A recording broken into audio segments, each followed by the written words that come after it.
Dominic Monaghan. Nice to see you, man. How are you? Good, man. Over the show. Things are okay? Yeah, man, things are good. Yeah? So you're in a post-apocalyptic movie, and I'm curious about the first time you had seen a film like that and how it might have resonated with you. Yeah, you know, I'm a big movie fan. It's the reason why I became an actor. So growing up, I was allowed via my dad, if I gave a good argument, to watch a movie slightly outside of my age range. For example, when I was, I think, 12, I asked my dad if I could watch The Deer Hunter. And my dad was like, well, it's kind of a rough movie, you know, people getting shot in the head and stuff. Not sure if that's a good idea. But I gave him my argument, which was like, you know, I heard the filmmaker's really amazing, and, you know, De Niro was my favorite actor, and he let me stay up late on a school night to watch it, and then we talked about it afterwards. So, you know, I like those. My favorite thing about The Day, the movie that I'm in, is that it is post-apocalyptic, but they don't necessarily explain what has happened, which allows the audience member to just create it in their own minds, you know, and that gives the audience a little bit of credit for their intelligence. Like, you can work out what it's going to be, but it also plays on the audience's fear, because you have this moment where whatever it is that you're carrying in terms of baggage, that's what you apply to the movie, isn't it? Right, yeah. And, you know, what must have occurred for these guys to only have, like, 2 cans of beans and half a rabbit? You know, what's happened in the world? Where are all the, you know, derelict supermarkets or the grocery stores? Where did they all go? You know? But in your mind, what happened? Had you figured it out?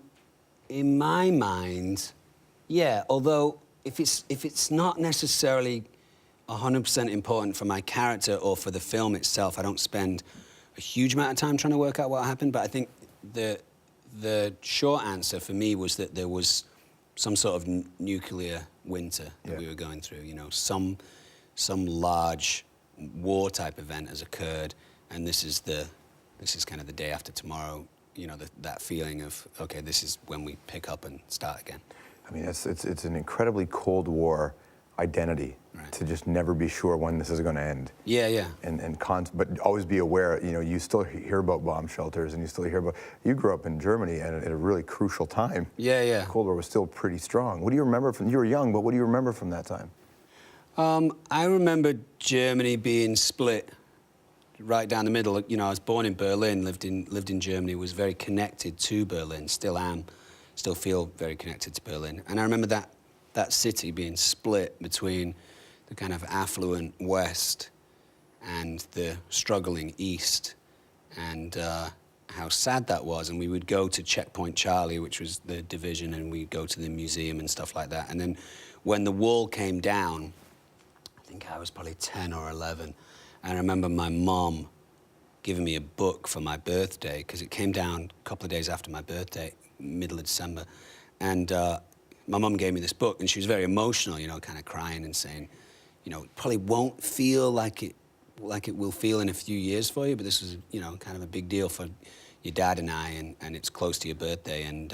So you have a really, I mean, your relationship with your parents growing up, your development is really neat. I mean, the idea that they were really interested in that part of your intellectual development, and they tied your intellect to your emotion. Yeah, my dad's a teacher, my mum's a nurse, so they both grew up in a kind of lifestyle that was based around education. Obviously, my dad taught for a living, so he's big on knowledge and book reading and you know, learning and expanding your mind and stuff. And obviously, my mum, to be a nurse, had to have some sort of, you know, university education and stuff. So it was a big thing to be reading and learning and getting into new stuff. And as adults, what that's transpired into is us swapping music and films and books and stuff. I mean, you know, I get, like, new music recommended to me by my 60-year-old mother, which is not the coolest thing in the world, but, I mean, you know, sometimes pays off because I get into new bands and stuff. Is it a relationship that you thought you'd have? Yeah, it's evolved over the years. I mean, I never really knew what it was going to be. I left home when I was relatively young. You know, I started working when I was just 18 and was out of the house by that point. And though felt very Mancunian and still do, never really lived there post kind of 20 years old, you know. So my mum and dad traveled a lot when we were kids. You know, I was born in Berlin. We moved to a few different places in Germany and then came back. So that traveling gypsy-like aspect has come into my brother and I's way of living. So my mum and dad are very happy to fly to LA to see me, or fly to New York, or fly to Australia to see me. You were young, and if you think about, I mean, you spent a significant portion of your 20s, you know, in that Lord of the Rings franchise. You were gone for a long time, and it's in a really important developmental stage for you. Your key friendships, your day-to-day experiences were all there. So when you left that, when that franchise was over, how did you, like, what was going on inside you when you realized, oh, that's done? Yeah, that was really formative, because leaving England to go to New Zealand, I said bye to my grandmother, who was like weeks away from death, and I'd never saw her again, and I kind of knew that, you know, flying to the other side of the world, and she was very sick at the time, and I remember kind of thinking, it's probably the last time I'm going to see my grandma, and that's a little trippy. And then broke up with a long-term girlfriend of kind of a couple of years, and she wanted to come to New Zealand with me, and, you know, I knew this was something I kind of had to do on my own, and I just said, I think I need to do this on my own. So that was the kind of dissolving of that relationship. And then, you know, in New Zealand, made great friends and had all these experiences, learned to surf, did bungee jumping for the first time, horse riding, sword fighting, all that kind of stuff. And then when I came back, I think there was just an element of coming back down to earth a little bit, you know. Did depression set in at all?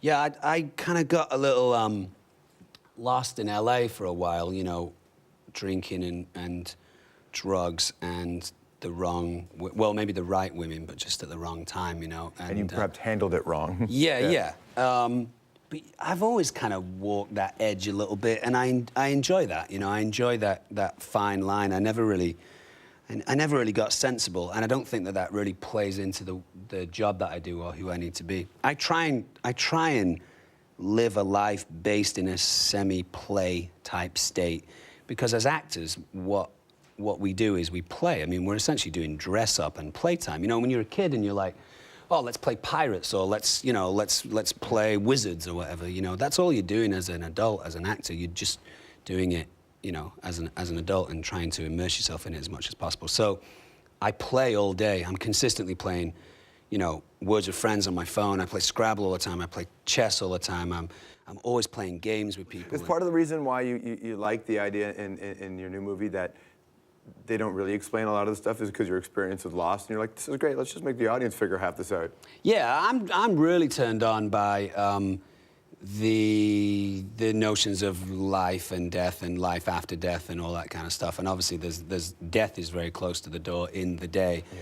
And, you know, death is quite close to the door in Lord of the Rings and in Lost. You know, I'm consistently exploring this notion of death for me, you know, because I think our ideas of death are a little limited, and I think that when we die, for want of a better word, I think that there is a life that continues after that. It's just not a life that we can kind of conceive of, you know, like the body goes still and the heart stops and the brain stops working, so we consider that death. But I actually think that it becomes something new, and it becomes something else. And I feel like there's been moments in my life where I've glimpsed that, or I've thought what that could be, or I've had a notion of that. And because of that, I now have no fear of death. I was really scared of death for a long time. Up until my late 20s, I was terrified of death, you know. And now I'm not scared of death. I mean, I'm scared of the dying process, because it always seems so painful, you know. But I'm not really scared of what happens after you die now. You own a forest, man.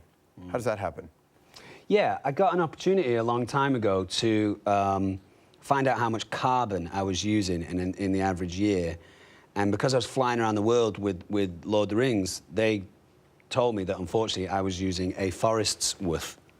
So they gave me the opportunity to then offset all the carbon I was using by buying what it is a mango tree plantation in India. Do you get to go and visit and sit under your trees? I've not visited it. It's in Bangalore. But what I've heard from a yearly basis is that they sell mangoes, they make profit. They plant more mango trees, they sell more mangoes, they make more profit. So it's growing, which is a great thing. And I love mangoes. Understanding they're not in the book.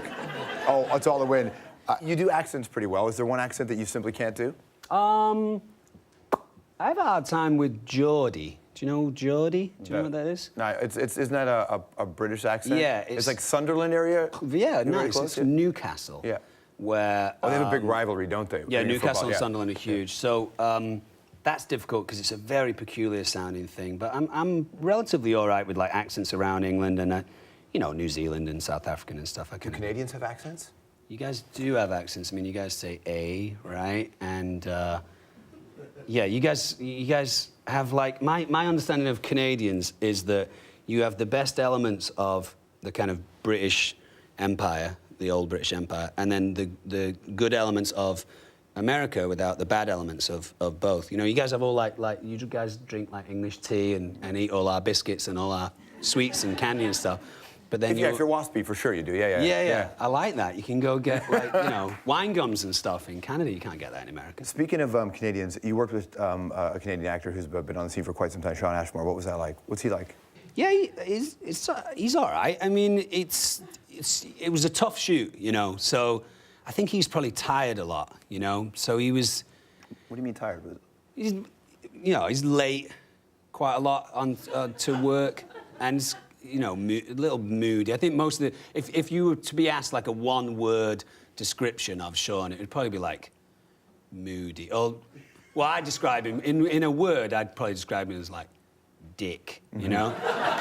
But that's not a put-down, that's just honesty, you know? And he never really knew his line. He didn't know his lines too well. He wanted to always improvise because he didn't know what he was doing. Is that frustrating for an actor like you? It is frustrating because there's a real lack of professionalism about him, you know? And...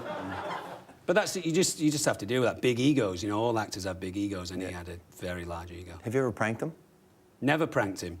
No, that's not true. I'm pranking him right now. No, he was. It was a great cast. We all went through the same thing together. There's a camaraderie when you're all very cold and in the same place. And also we were, for want of a better word, the good guys. And I think the good guys all stick together. It was interesting because, like, on Lord of the Rings, when we had lunch, this is a really interesting thing about human societies. When we had lunch. There's large groups of people having lunch, 300, 400 people. All the elves sat together. All the orcs sat together. All the Uruk-hai sat together, the hobbits. And you'd, like, come over to, you know, all the hobbits, it would be a full table, and you go over to a table of Uruk-hai and say, can I sit here? And they'd be like, no, go back to the Shire. Go over there. Go sit there. So it's very interesting that people kind of find this secular kind of groups, you know. It just takes a few days for society to break down, doesn't it? Right, it's interesting. Good to see you, man. Thanks for coming in. Hey, man, you're welcome. That was fun. Appreciate that. Dominic Monaghan, I believe the film's called Today.